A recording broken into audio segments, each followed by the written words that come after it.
And I think the great lie in life is that, some scriptures say, well, where there's no vision, the people will perish. Whatever your scriptures are.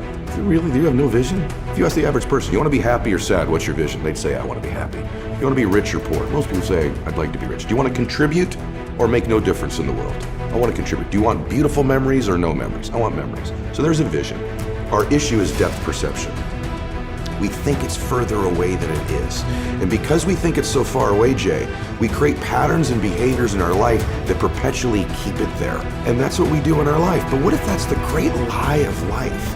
And what if the truth is that you're one relationship away, one meeting away, one conversation, one podcast, one interview, one new thought, one new emotion, one new tactic or strategy away from completely changing the trajectory of your life? Everyone that you and I know that we both work with, that we're blessed to work with in our lives, the truth is it was one decision, one meeting, one extra rep, one more phone call, one thing they did that changed their trajectory. When you live with an expectation that these one mores exist, the reticular activating system in your mind filters them into your awareness. When you wake up believing, hey, I'm one decision away, I'm one meeting away, one relationship away, that's not hokey. Your mind begins to filter the people, places, and things into your awareness. You develop something called sensory acuity. You hear conversations you weren't hearing. We've all had that experience where we're on an airplane, I can't stop hearing these people over here. Or you walk in a loud room, but you can hear your own name auditorily over all the other names in the room. That's because it's important to you and it matters. You see things. And so when something becomes important to you and you believe it to be true, the RAS goes to proving it for you. We think the things we're most ashamed of, embarrassed by, our divorce, our bankruptcy, or maybe we've just always been average and ordinary.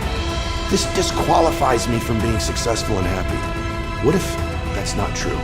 What if the hardest things of your life are the very things that qualify you? And then there's a purpose. And if you can survive the temporary pain in your life, and all pain is temporary, even our bodies are temporary, only our souls are permanent. If you can survive the temporary, on the other side of temporary pain, you meet another version of yourself, another insight about yourself. And that's why it's so important to grow as a person, because the more we grow and become a new person, we can help those that used to be like us. And that's why you and I are so addicted to growing and learning, and we're curious, because if you used to be a broken person and you no longer are quite as broken, you can help broken people.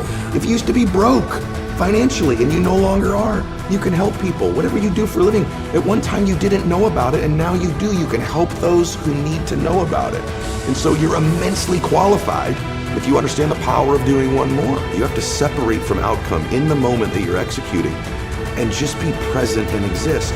95% of people have an operating system in their mind where they operate out of history and memory. 5% of humans operate out of vision and imagination. So the reason we're so much happier, I believe, when we're children is we have no history and memory. So we operate out of imagination and dreams and vision. But at some age, some people it's 5 years old, some it's 8, some it's 18, some it's 28. They create a history, and that history then becomes the operating system. So even if they take on a new behavior or tactic, they're operating out of a pattern of thought and belief that's historic and memory-based. And so the number one thing I would say is begin to operate out of your imagination again, out of your vision again. Create from that place. If you create from that place, now you're not tied to the result in that moment. You're giving yourself space to imagine and create something new in your life.